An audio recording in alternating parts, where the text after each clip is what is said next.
The train came through at 3:14 in the morning, and there was no train scheduled at 3:14 in the morning.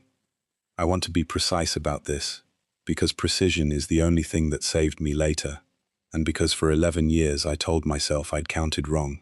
The dispatch board in Tower 9 was a Union Pacific CTC system, old but reliable, and it showed every movement on the Sabine subdivision between Longview and the yard at Marshall for the next 6 hours. At 3:14, that board showed nothing. No occupancy, no approach light, no horn code from the crossing at Fenner Road, which would have chirped through the radio a full 90 seconds before any real train reached my window. And yet I heard it. I felt it in the floor first, that low harmonic that gets into the soles of your boots before your ears agree it's real. Then the windows in the cab, the little glass room at the top of the tower where the operator sits, started to buzz in their frames. I stood up. I looked south down the main line, and I saw a headlight. One headlight, swinging slightly the way a locomotive's does on a curve, coming up the grade out of the pine dark. I'm going to tell you what I did next, and it's going to sound stupid, but you have to understand that in 2009, I was 26 years old, and I had been on the job exactly 4 months. When something on the railroad doesn't make sense, you don't stand there admiring it. You get on the radio. UP Dispatch, Tower 9. Do you have a southbound approaching Fenner? I've got a headlight and no board. Static. Then the dispatcher, a woman named Carol out of the Spring, Texas desk, whose voice I'd come to know the way you know a neighbor's dog barking, came back sounding annoyed. Tower 9. Negative. Nothing between you and Longview. Boards clean to 0900. You seeing deer eyes again? Deer eyes. That was the joke for headlights that turned out to be reflections, or a car on the service road, or the moon coming up wrong. I'd called one in during my second week and never lived it down. No, I said. This is a locomotive. Carol, it's right on top of me. And it was. The headlight had crossed a distance in 20 seconds that should have taken 2 full minutes. And now the whole tower was shaking, the coffee walking sideways across my desk in its styrofoam cup, and the sound was enormous, that grinding iron howl, and I did the thing you are trained never to do, which is I looked directly at the passing train. It was a passenger train. I need you to sit with how wrong that was. The Sabine sub had not carried scheduled passenger service since 1971. What ran past my window at 3:14 in the morning was a string of heavyweight steel coaches, dark green, windows lit a dim amber like the inside of an old lamp, and behind the glass, I could see the shapes of people, sitting upright, facing forward, rows and rows of them, motionless, the way passengers sit when a train has been stopped a long time, and everyone has given up on it moving. Nobody looked out. Not one of them turned toward the tower. The train ran for what my logbook, which I clutched like a Bible for the rest of that shift, records as 1 minute and 40 seconds.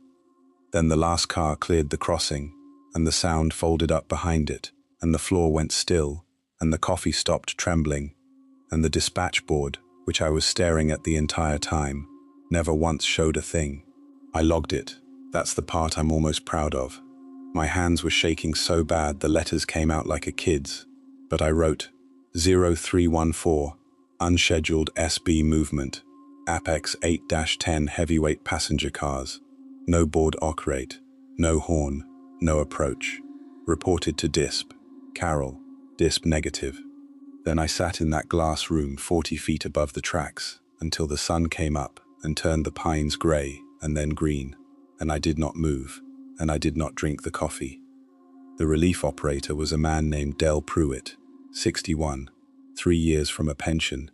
He talked about the way other men talk about a woman they're going to marry. He came up the stairs at 6:45 with a thermos and a paper sack that smelled like his wife's sausage biscuits, and he took one look at me and set the sack down slow. "You look like your dog died," he said. I didn't know how to start, so I just turned my logbook around on the desk and pushed it at him. Dell read it. He read it twice. I watched his face, and here's the thing. I was ready for him to laugh. I was ready for deer eyes. What I was not ready for was the way the color went out of his cheeks. Slow, from the top down, like water draining from a glass. "You saw the coaches," he said. It wasn't a question. "Green ones. Old. There were people. Don't." He said it fast and quiet, and he put his hand flat on the log to cover the words, like he didn't want them looking up at us. "Don't describe the people, son. Not to me and not to anybody. You hear? I have thought about that morning more than I have thought about my own wedding day." Because Dell Pruitt, who had worked that tower for 22 years, who had a joke for everything, who once talked a suicidal hopper car through my second week with nothing but patience and a Snickers bar, Dell was afraid. And he was not afraid of the train. He was afraid of me having seen it. "How long?" he asked. "How long what? How long did it run past?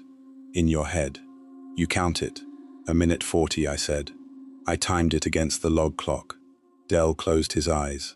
He nodded like a man getting a diagnosis he already suspected. "That's early," he said, mostly to himself. "That's real early." "Early for what?" He didn't answer that.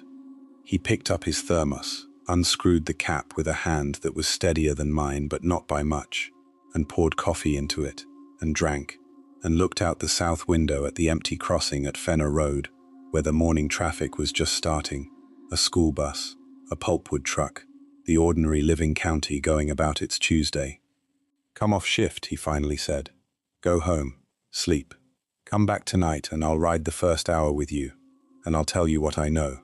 Which ain't much, but it's more than they'll ever put in a rule book." I didn't sleep. Of course I didn't. I lived then in a rented duplex in Marshall, with a window unit that dripped, and a landlord who kept chickens, and I lay on top of the covers in the daylight, and stared at the ceiling, and did the only thing I knew how to do, which was try to find the seam in it. Because I believed, that first day, that there was a seam, a misread board, a ghost signal from a defect detector, some rational thing the old-timers dressed up in campfire clothes to scare the new guy. So I got up around noon, drove to the Harrison County Public Library on the square in Marshall, and I started with the thing I understood: records. The librarian at the local history desk was a woman named Ruth Okafor, maybe 50, reading glasses on a beaded chain, a coffee mug that said "World's Okayest Grandma." When I told her I worked out at the signal tower on the Sabine line, and I was curious about the old passenger service, she lit right up, because I think nobody had asked her about the railroad in years, and the railroad was the whole reason the town existed. "Oh, honey, the T&P ran everything through here," she said. "Passenger service to the 50s, freight forever. What do you want, timetables? We've got timetables going back to statehood practically." I said I wanted anything about accidents, derailments, on the Sabine subdivision. Ruth's smile didn't drop exactly, but it changed shape. Now why would a young man ask about that? "Job thing," I lied. "Safety review." She looked at me over the glasses for a second longer than was comfortable. Then she got up and went into the back and came out with 3 grey archival boxes, and she set them on the reading table like she was setting down something that might wake. "You'll want the 46 one," she said. "Everybody who comes asking eventually wants the 46 one. Everybody who comes asking." I filed that away. I would spend the next month learning that every sentence Ruth Okafor said had a second sentence hiding behind it. The 1946 file was a folder of yellowed newspaper clippings from the Marshall News Messenger, brittle enough that Ruth made me wear cotton gloves. The top clipping was dated January 8, 1946, and the headline ran the full width of the page. 14 dead in night collision near Fenner. Passenger train struck on Sabine line. I read it standing up. A southbound passenger local, the article said, the 1140 out of Longview, had stopped on the main near the Fenner Road crossing to take on a signal, and a freight extra, running late and running fast, had come up behind it in the fog and taken the rear 3 coaches, as if they were made of paper. 14 dead, 31 injured. The dead were named in a column down the right side, and I read the names because I am the kind of person who reads the names, and I want you to remember that I read them, because it matters later. At the bottom of the article, almost an afterthought, one line: "The collision occurred at approximately 3:14 a.m. I stood in that quiet library, with the box fan turning, and Ruth Okafor watching me from her desk, and I felt the floor of the world tilt about 4 degrees. 3:14 a.m., the exact minute, not around 3, not in the small hours. 3:14. I told myself, coincidence, a round enough number, trains and clocks and the human brain finding patterns. I told myself that even as I copied the whole article longhand into my notebook, and I told myself it right up until I turned to the next clipping in the file, which was the follow-up from 3 days later, the funeral coverage, and there was a photograph. It was a photo of the wreck, taken at dawn. The rear coaches of the passenger train, accordioned, steaming in the January cold, and behind them, intact, the front of the train, a string of heavyweight coaches, dark in the black and white, but unmistakably a solid, single color, the windows small and square and evenly spaced. The same coaches, the same shape, the exact profile of the train that had passed my window 9 hours before, doing 80 on a track where no train was. You went pale, Ruth said.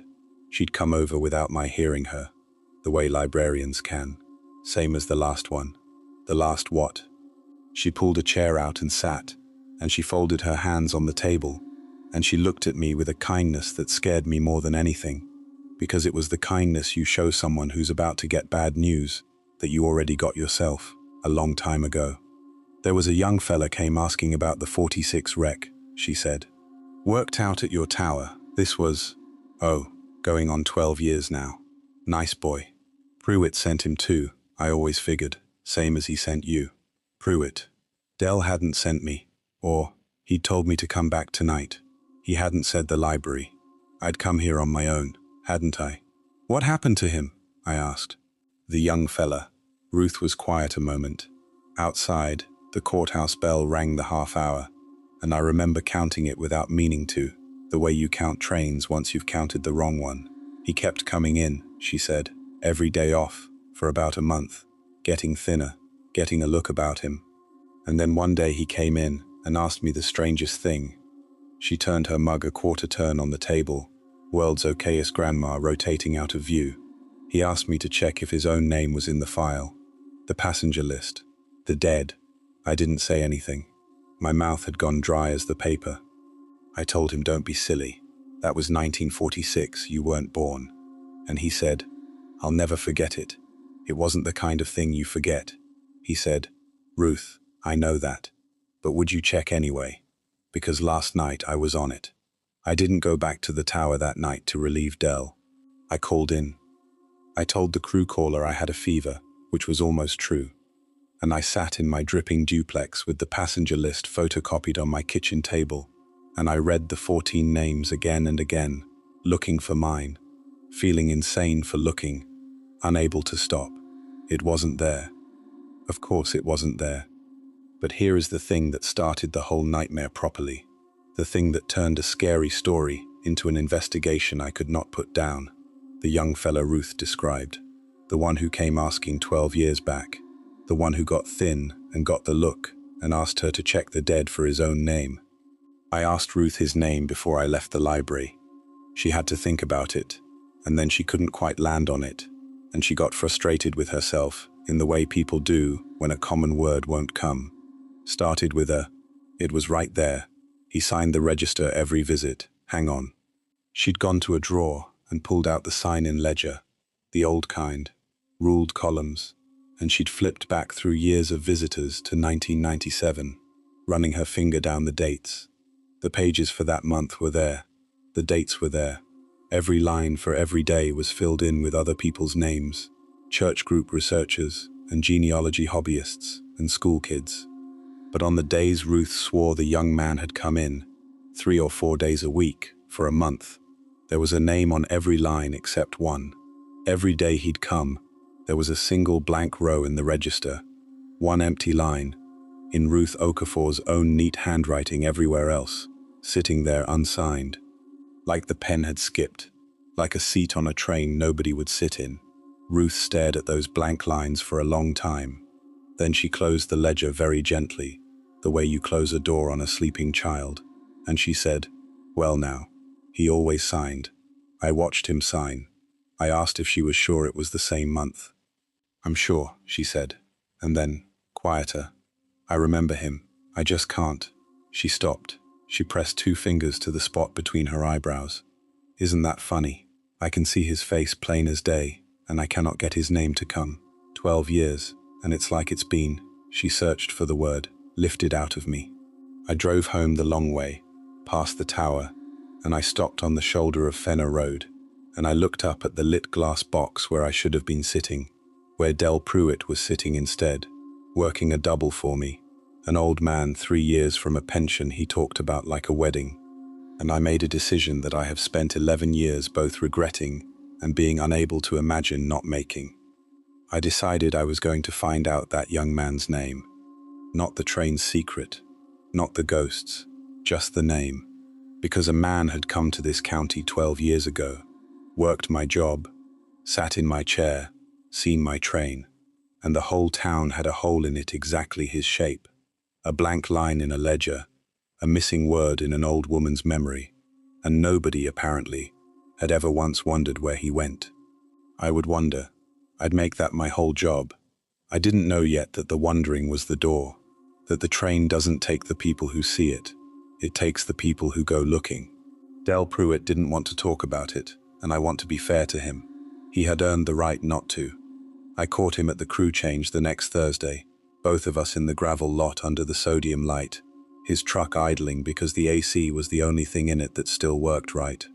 I'd spent 3 days building a case I could hand him.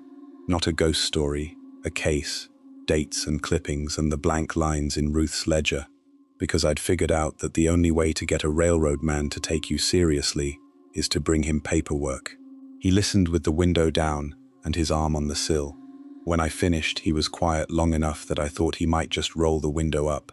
"You called in sick Tuesday," he said instead. "I worked your side." "I know. I'm sorry." "Don't be sorry. Be smart." He killed the engine. In the sudden quiet, I could hear the crickets and, far off, a real train working the yard, air brakes venting in that long, tired sigh. "You want to know what I know? Fine. But you're going to get one thing straight first. I don't believe in haunts. 22 years in that box and I don't believe in a single one of them. What I believe in is the railroad, and the railroad keeps records, and the records are wrong." That stopped me. "Wrong how?" "Wrong like they've been made wrong," he said. "There's a difference between a thing you can't explain and a thing somebody doesn't want explained. You've been chasing the first. I'm telling you to chase the second." Here is what Dell told me in that truck, and I've checked every piece of it since, so I'm giving it to you as verified, not as his word. The 314 movement had been reported before. Not often. Dell had seen it 4 times in 22 years, and heard the floor go without seeing it, maybe a dozen more. Every operator who'd worked Tower 9 long enough had a story, but nobody wrote them down after the first time, because the first time they all did the same thing I did. They logged it, and they reported it to the dispatcher, and the dispatcher had negative board, and the report went up the line, and every single one of those reports had disappeared. "I logged mine in 91, Dell said. "Wrote it up clean, same as you. Copied the page before I turned the book in at the audit, because my daddy taught me never hand a company a document you don't have a copy of. Good thing too." He reached into the glove box and pulled out a folded piece of paper gone soft as cloth. He didn't hand it to me. He just held it. When the audited log came back down from Omaha, my entry was gone. Not crossed out, not annotated, gone. Clean page, like I never wrote it. That's impossible. Those are bound logbooks. You can't, he agreed. That's my point. Somebody did. He let me photograph his copy under the dome light. The handwriting was younger than the man in front of me, but the same hand. 0314 Unschedule SB, heavyweight passenger consist. No board, no approach. Dell Pruitt, October 1991. 18 years before mine, almost to the same words, because there are only so many ways a railroad man can write down the same wrong thing. "So who's scrubbing the logs?" I asked. "Now that," Dell said, folding the paper back up, "is a real question. That's the first real question you've asked me. Signal maintenance keeps its own records, separate from operations. Different filing, different desk. Sometimes they don't even talk. If the movement was real enough to shake your windows, it was real enough to trip something in the field. A grade crossing predictor, an axle counter. Something out there counted it, even if the board didn't show it. And Signal doesn't scrub. Signal's got no reason to. Operations logs get audited by managers. Maintenance logs get kept by lifers who'd sooner die than falsify a defect record, because a falsified defect record is how people get killed. He turned the key. The AC groaned back to life. You want to know what I know? That's it. Go find the maintenance side. Whatever came through your window Tuesday, if it was real, it left a fingerprint somewhere nobody thought to wipe. And if it didn't leave a fingerprint, he put the truck in reverse. Then you drink your coffee, you count your trains, and you let it go. Because then it means whoever's doing the wiping is better at their job than you're ever going to be at yours. The signal maintenance records for the Sabine subdivision were not in Omaha. They were in a records annex in Longview, a low brick building behind the old freight house. And getting in took me 2 weeks and a favor. The favor's name was Marcus Ojeda, a signal maintainer I'd met exactly twice. A wiry guy in his 40s with grease permanently mapped into the creases of his knuckles, and a habit of narrating his own work under his breath like a sportscaster. He carried a flip phone in 2009, out of what I came to understand was principle. When I told him I was trying to run down a possible false activation at the Fenner crossing, he perked up, because a false activation is a maintainer's white whale. It means something in the field is lying, and finding the liar is the whole joy of the job. You got a date and a time? He asked. April 21st, 0314. Marcus wrote it on the back of his hand with a carpenter's pencil. Grade crossing predictor logs to an event recorder. Cheap little thing, but it timestamps every activation. Every time the gates think a train's coming, real or ghost. He caught himself on the word ghost and grinned. Bad activation, I mean. Predictor sees a train, drops the gates, no train shows. That's a false activation, and it logs. We pull that data for FRA reports quarterly. Can you pull April 21st? I can pull the whole quarter. He was already moving. Keys jangling, that under-the-breath narration starting up, pulling the Fenner predictor. First quarter, let's see what she's hiding. The event recorder at Fenner Road was a metal box the size of a bread loaf bolted inside the crossing bungalow, and Marcus jacked a laptop into it in the 90-degree heat with the door open and the smell of hot creosote and cut grass all around us. And he pulled the log, and we scrolled. Every crossing activation for 3 months. Each one a line. Date, time, duration, direction of approach, and a flag. Real if the island circuit confirmed a train physically on the crossing, or false if the gates dropped and nothing came. We found April 21st. There was an activation at 0314. Duration, 1 minute, 38 seconds, within a rounding error of the 1 minute 40 I'd logged from 40 feet up. Direction of approach, southbound. The flag said real. Marcus stopped narrating. He scrolled up, scrolled down, checked the date twice. That's not a false, he said slowly. The island confirmed it. Something with steel wheels sat on that crossing for 1 minute 38. The rails knew it was there. He looked at me. You said dispatch had nothing on the board. Nothing. That's no. He shook his head, back into his own logic. The board reads track occupancy off the same circuits. If the crossing island shunted, the block should have shown occupied to the dispatcher. You can't have one without the other. They're the same rail, the same current. He tapped the screen. One of these records is wrong. Either your dispatch board dropped an occupancy, which is a reportable safety failure. That's a big deal. That's Omaha coming down here. Or this event recorder is lying, which it's got no way to do, because it's a dumb box. It only knows what the rails tell it. So what do we do? Marcus was quiet a second. Then he did the thing that I have come to understand separates the people who go looking from the people who count their trains and go home. He got interested. We pull the predictor's analog trace, he said. Not the event summary, the raw waveform. The predictor watches the electrical signature of a train approaching, the way the current changes as the wheels get closer. It stores the waveform for the last 10 activations for diagnostics. If April 21st is still in the buffer, we can see the actual shape of whatever came down that track. And a train's got a shape you can't fake. Length, speed, number of axles, all of it's in the curve. He pulled it. April 21st was the 9th of the last 10. It was in the buffer. He put the waveform on the screen, and for a long minute he just looked at it, and the grin was completely gone from his face. "That's a train," he said. "That's a real approach signature. Look, deceleration curve, it slowed coming up the grade. Right there's where it stopped on the crossing, sat. Then this is it pulling away." He traced the shape with a greasy finger, and here's the axle count. Predictor can estimate axles off the ripple. See these peaks? I saw them. A tight, even series of pulses. "That's your consist," Marcus said. "Every truck, every car. And I count," he leaned in and his lips moved.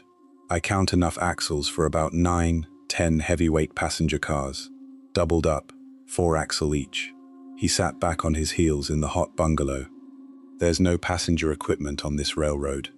There hasn't been since before I was born, and nothing's moving on this sub at 0314 without a track warrant, and there was no warrant, or dispatch would have had a board." He turned the laptop toward me like he wanted me to check his math, like he needed a witness. "Something 10 cars long stopped on this crossing at 3 in the morning, sat for a minute and a half, and pulled away," he said. "The rails felt it. This box felt it. And officially it does not exist." Marcus wanted to escalate. That was his instinct. A discrepancy this size between the dispatch record and the field record was, in his words, a killing thing. The kind of gap that hides a real hazard, a broken bond, a shunt failure that could someday let a real train run into an occupied block. He was going to write it up. I asked him to give me a week first.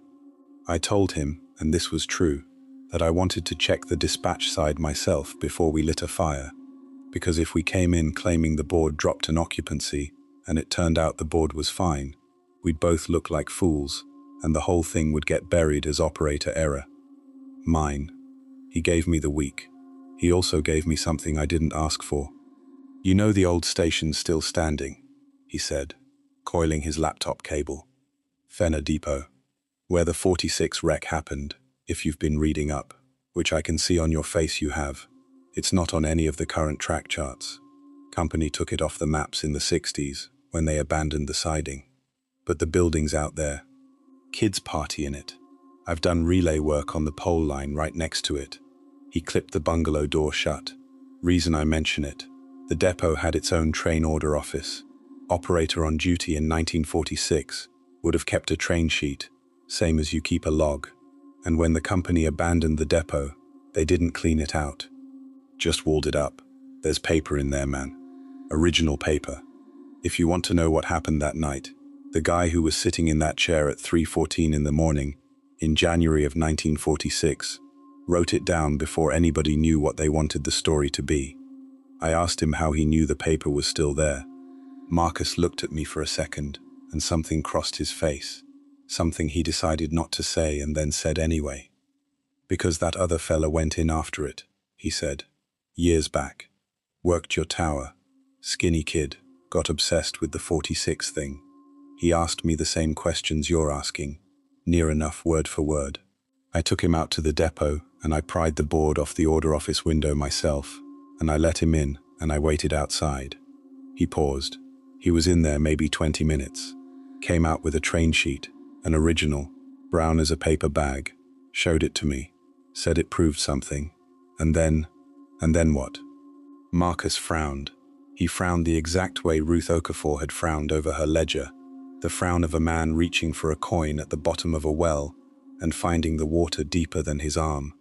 "I drove him back to the tower," he said slowly. "I know I drove him back to the tower.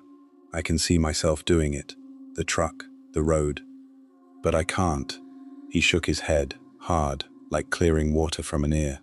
"I can't remember dropping him off. I can't remember him getting out. It's like the tape just stops. He looked genuinely unsettled now, and Marcus Ojeda was not a man who unsettled.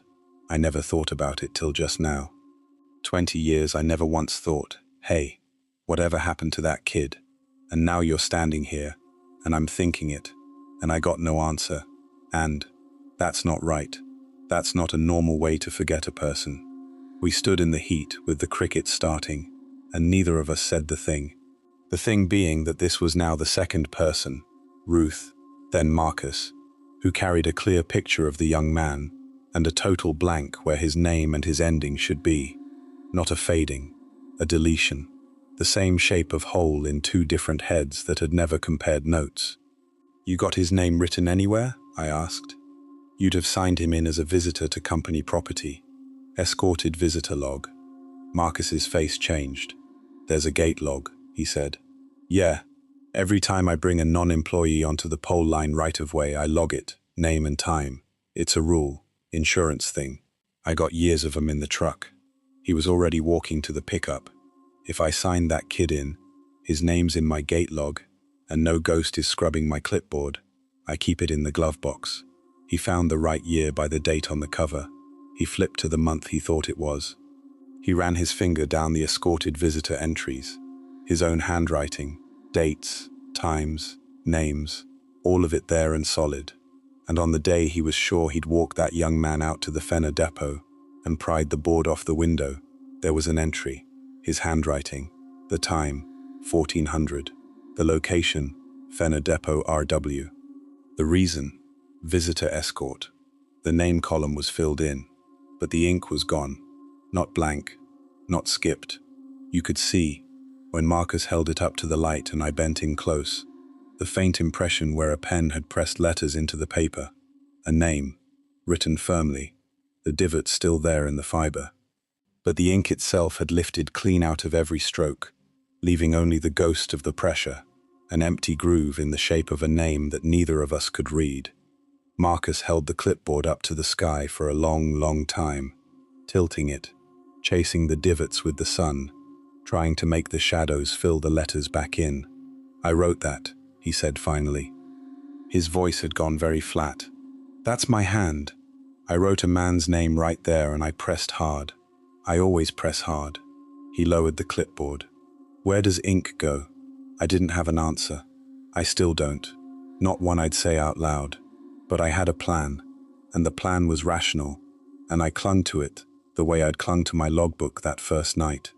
2 records now agreed that a train had physically been on the Fenner crossing at 3:14, the event recorder and the raw predictor waveform.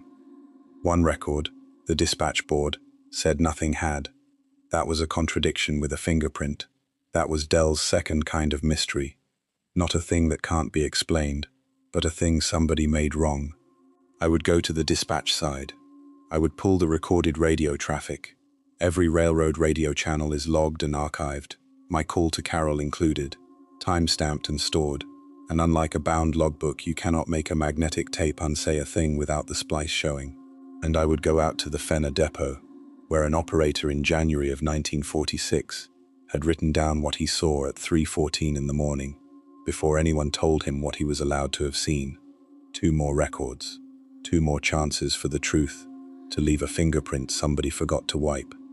I told Marcus I'd meet him at the depot Saturday. He agreed. Then he said one more thing, and he said it while he was climbing back into his truck, not looking at me. In the offhand way people deliver the sentences that turn out to matter most. When that kid came out of the depot with the old train sheet, Marcus said, he was reading the passenger list off it, the dead from 46, reading their names out loud to me, all 14. He started the engine, and he stopped on one, went white. Asked me was I sure I'd never heard that name before, and I said no. Why? And he said, Marcus stopped. His hands were on the wheel. The blank groove of the erased name was still on the clipboard between us on the seat. He said the last name on the list was his own.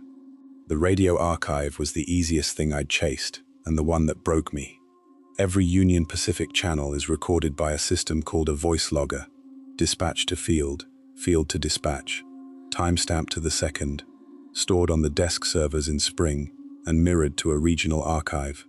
I didn't have access, but a crew caller I'd bought lunch a few times, a woman named Priya who ran the Marshall board on days, did, and when I told her I wanted my own transmission from April 21st, because a claims adjuster was questioning whether I'd properly reported a defect, a lie that took me 3 days to make plausible, she pulled it herself and burned it to a disk.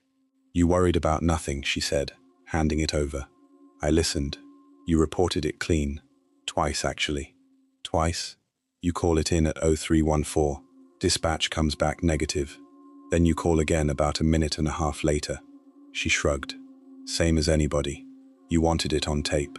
Good instinct." I played it in my truck in the crew lot with the disk drive whirring in the dashboard. My own voice, younger by only 2 weeks but sounding like a stranger's. "Up dispatch, Tower 9. Do you have a southbound approaching Fenner?" Carol, annoyed. The deer eyes joke. "Board's clean to 0900. Then my voice again, tighter. "No, this is a locomotive. It's right on top of me." Then a stretch of nothing. 90-odd seconds of open channel. The faint carrier hiss of a keyed mic held down, because I'd left my hand on the transmit bar the whole time the train passed, without knowing it, without meaning to. 90 seconds of live radio from the top of Tower 9 at 3:14 in the morning. And under the hiss, faint but unmistakable, the sound of the train, the grinding iron howl, the floor-deep harmonic, recorded not through my window, but through my open mic, which meant it was in the room with me, in the air of the cab, real enough to move the diaphragm of a microphone and be written into a magnetic archive 400 miles away. Then, at the end of the 90 seconds, my second transmission. But it wasn't what Priya thought she'd heard. She'd heard me report a defect. What was actually on the disc, in my own voice, flat and slow, and not sounding like reporting anything, was 5 words. "They're waiting for the board." I don't remember saying it. I have no memory of a second transmission at all. I remember the train passing, and then the silence, and then the dawn. But it's my voice, and the timestamp is 03:15:41, and Carol comes back on after a pause and says, "Say again, Tower 9, and there's no answer. I sat in that lot a long time. Then I did the only rational thing left, which was to note that the tape existed, that it was mine, that I would keep it, because Dell's father was right, and you never hand a company a document you don't have a copy of, and the copy is the only thing that ever proves you weren't crazy. I didn't play it again. I want to be honest about that. I had it, and I never played it again. Saturday, Marcus met me at the Fenner depot at 2 in the afternoon, in full daylight, which I'd insisted on, because whatever I believed by then, I still believed in daylight. The depot was a long clapboard building the color of nothing, sun-scoured grey, its platform sunk into weeds, its windows either broken or boarded. The Sabine main ran 40 feet off, alive and shining, and the ghost of the old passing siding ran closer, just 2 rusted rails in the grass, disconnected at both ends, going nowhere. Marcus was right that it wasn't on the charts. I'd checked every current track diagram, and where the depot stood, the maps showed only a straight main and open ground. The order office was the last room on the north end. Marcus had brought a pry bar. The board over the window came off in a shriek of old nails. "Same board," he said quietly. 20 years ago, I pried this same board off for that kid. I put it back with these same holes. He fit the claw into a nail, and it slid home like a key. Nobody's been in here since. You can see nobody's been in here since. He was right about that too. The dust on the sill was undisturbed, except for our hands. Inside it smelled like held breath. A roll-top desk, collapsed at one corner, a dead telegraph sounder, a wall clock stopped, and I checked. I walked straight to it and checked. Not at 3:14, but at some meaningless afternoon hour, because reality is not that tidy, and I was almost grateful for the mess of it. The train sheets were in the desk, a stack of them, the long-ruled forms operators used to record every movement, brown as paper bags exactly as Marcus had said. I lifted them out with both hands. The top sheet was dated January 8, 1946. The operator's hand was old-fashioned, careful, a man trained on penmanship. He'd logged the ordinary night, a northbound extra, a work move, the 11:40 passenger local out of Longview, arriving on the siding at 3:09 to clear a signal, and then, in a hand that got worse as it went, that pressed harder, the last 3 lines of that operator's shift, the last 3 lines before the sheet was abandoned mid-column and never finished. 0312, 11:40 stopped main, holding board. 0314, freight extra second sec, heard approaching in fog. Called warning. No ans. 0314, and nothing. The pen had come down for a 4th line and made a single mark, a divot, the start of a letter, and stopped. Whatever the operator meant to write at 3:14 in the morning, in January of 1946, he never wrote it, and I stood in his office 63 years later holding the sheet, and I understood that this was the exact moment the freight came out of the fog and took the rear coaches, and the man in this chair had felt his floor shake the way mine shook, and he had put his pen down and never picked it up. Behind the train sheets, folded into thirds, was a separate document, the official passenger manifest, the list of the dead, prepared for the coroner, typed on onion skin. The same 14 names I'd read in the library. I checked, line by line, the same 14, except there were 15 lines. The library clipping had listed 14 dead. The newspaper had said 14. Every account said 14, but the coroner's manifest, the original, the one that had been walled up in this room for 63 years, and never digitized, and never audited, and never touched, had 15 names typed on it, and the 15th had a thin pencil line drawn through it, and beside it, in the same old careful hand, one word, unclaimed. I read the 15th name, and I understood, standing there, why Ruth Okafor couldn't say it, and why the ink had lifted out of Marcus's gate log, and why a young man 12 years ago had gone white reading a train sheet out loud in the weeds. The 15th name was the young man's name, not mine. His. I know that now. I didn't know it standing in the depot, because I didn't know his name yet either. I'd been chasing it for a month, and it had run out of every record ahead of me like water out of cupped hands. But I copied the 15th name off that onion skin into my notebook, pressing hard the way Marcus pressed hard, and I carried it out into the daylight, and Marcus put the board back over the window with the same nails in the same holes. That night I went to the county clerk's office as it opened Monday, and I ran the 15th name against every index they had. Deaths, births, deeds, marriages, the tax rolls, the voter file. A month of dead ends had taught me the county the way you learn a face. The name existed exactly once, in exactly one place. A crew roster, Union Pacific personnel, Sabine Subdivision, Signal Tower 9, hired 1996. A single line, no termination date, no separation notice, no pension, no death. Just a man hired to work the night shift in the same glass box I worked, 13 years before me, and then no further entry of any kind, in any record, anywhere, as if the railroad had opened a file, put one man's name in it, and set it down forever, waiting for a board that never came. He had come here in 1997, asking about a wreck in 1946. He had found his own name on a coroner's list, drawn up 50 years before he was hired, and then every record of him had emptied out, not violently, not all at once, but the way a station empties after the last train, the ink lifting, the ledgers skipping, the memories closing over the whole, until Ruth and Marcus and Carol and the whole county could carry a clear picture of a young man and no name to hang it on. Nobody wiped those records. That's the thing I finally understood, and it's the thing that made me set the whole investigation down. I'd spent a month looking for the person doing the scrubbing, chasing Dell's second kind of mystery, the man-made kind, because that was the kind I could survive believing in. There was no one. The records didn't get erased by anybody. They just stopped holding him, the way water doesn't decide to close over your hand. I gave the copies to Dell Pruitt, all of it, the predictor waveform, the event recorder, the radio disc, the 15-name manifest, the crew roster with the one open line. I told him I was done. I told him he'd been right, that the answer was the second kind, records made wrong. I just hadn't understood what was doing the making.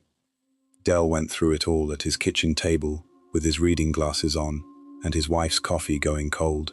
When he finished, he took the glasses off and pressed the heels of his hands into his eyes, and sat like that a while. "You stop now," he said. "You hear me? You already went further than the kid did. He found his name and kept pulling. You found his name. You put it down. How do you stop?" I asked him. "How do you just count your trains after this?" Dell looked at me, and he was 3 years from a pension he talked about like a wedding, and he'd worked that box 22 years, and seen the train 4 times, and put it down 4 times.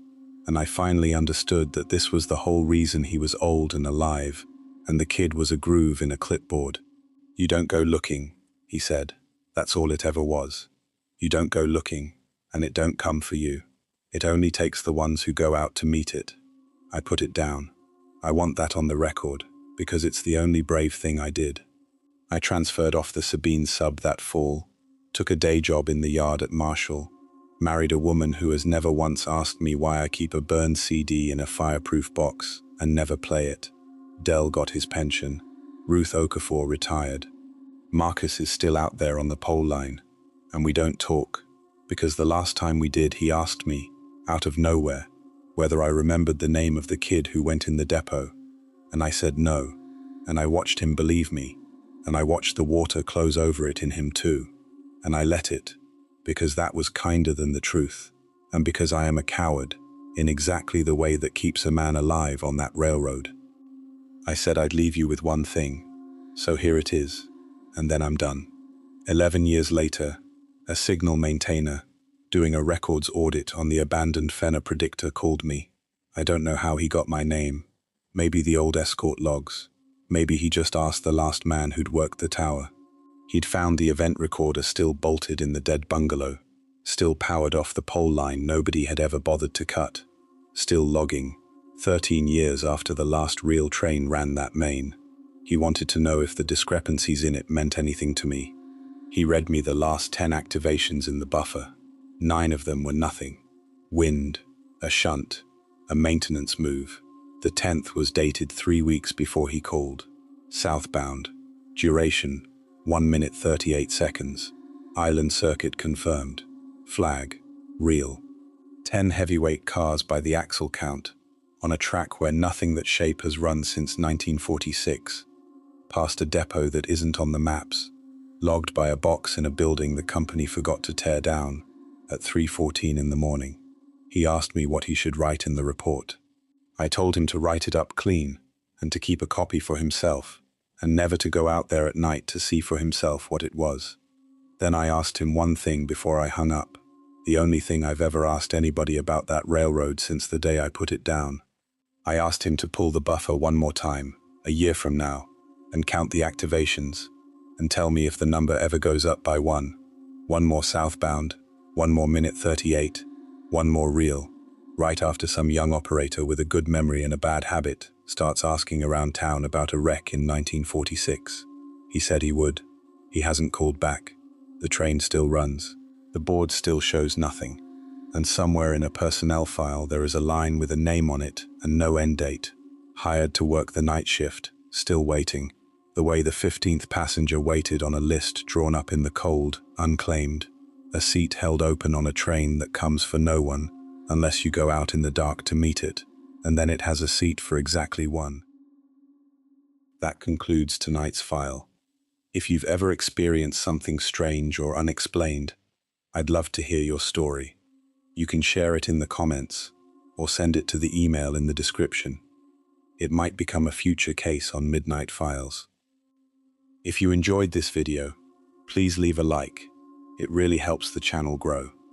And if you haven't already, subscribe and join me for more documentary-style horror stories. Until next time, stay curious. And remember, sometimes the things we can't explain are the ones we never forget.